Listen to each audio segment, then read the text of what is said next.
The clinical trial in the UK has been conducted by this lady, a lady called Jill McGowan. Jill had had asthma all her life, and she did the Buteyko course in Glasgow in 1996. And after 3 days she found that she no longer needed to take Ventolin, she'd stopped using the nebuliser, and over the next 3 months she was able to eliminate Pulmicort inhaled steroid, and she no longer had to take courses of prednisolone tablets, which she'd had many times. And obviously she was delighted with those results. And she was working at the time as a nursing and medical educator at a couple of the universities in Glasgow. And she'd previously been involved in doing asthma research. And she had a diploma in asthma and was one of the first 2 nurse prescribers of asthma medication in the United Kingdom. So needless to say, she thought she was a bit of an expert in terms of asthma management. However, having done the Buteyko course and got great results, she realised that there was a much, much better way to manage it.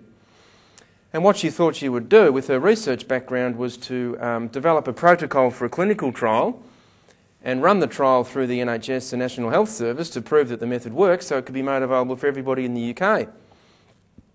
But after developing the protocol for the trial and submitting an application for funding to the NHS, she was unsuccessful in the first year at getting any funding. But undeterred, she continued on. And for the next 2 years she put in applications not just to the National Health Service but also to several other trusts and funds in the United Kingdom. But the end result of these 3 years of funding applications was absolutely no research money granted. And a similar situation exists in the UK, where respiratory research is largely funded through the pharmaceutical industry. However, Jill McGowan was so determined to go ahead and conduct the clinical trial that she sold her house to fund the initial stages of the trial. And myself and one of the other Australian practitioners, we spent a total of 5 months in the UK in 2001 and 2 teaching the people on the trial on a voluntary basis.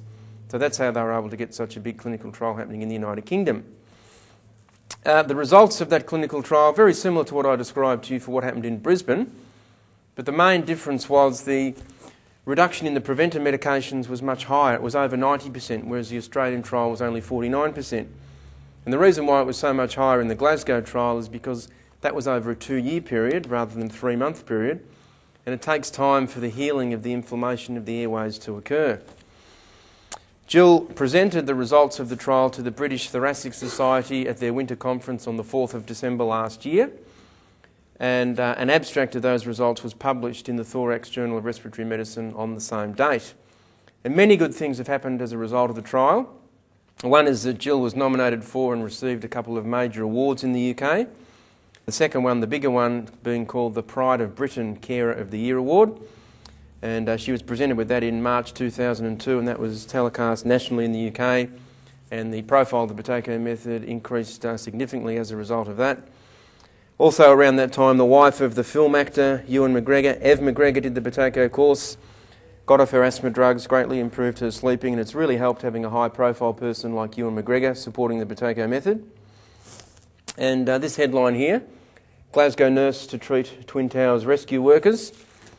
Well, what happened there was that at the awards ceremony for the Pride of Britain in March 2002 were some of the police and fire chiefs who'd been involved in the September 11 disaster in New York the year before. They were there both presenting and accepting special bravery awards. And when they saw the work that Jill had done and the video testimonials of people who'd learnt the Buteyko method, they realised that there would be an enormous application for it in New York. You can imagine the terrible air quality as a result of the disaster. And they invited her to go to New York to conduct some Buteyko courses for the services personnel. And naturally she accepted.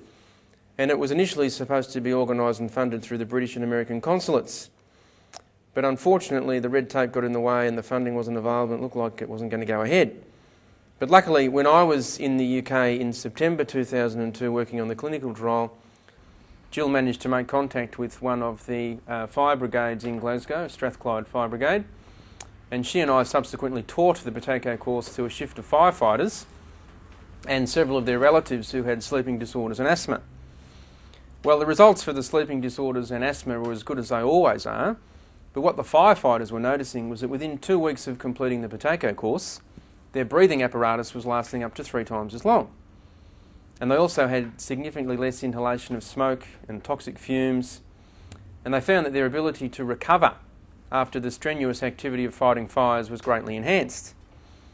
So after experiencing those results and being aware that Jill had been hoping to do the New York visit but didn't have the funding for it, they then decided to get into fundraising mode, and luckily they had a bit of experience at this, and they were able to raise enough money not just to send Jill to New York, but they were also got invited on behalf of our institute, and 17 of the Glasgow firefighters came over with us as well.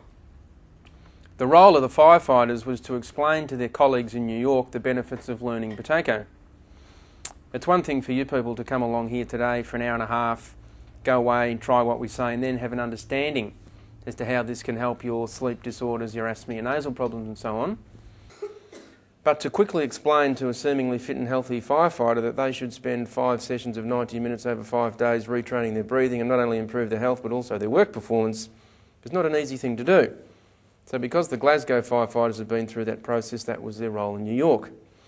It got a lot of publicity in the UK because it was a locally initiated endeavour, and it did get a bit of publicity too here in Australia, including a segment on Channel 9 News. Jill McGowan went back in May last year and put about 40 or 50 of the firefighters through the course, and they did get great results.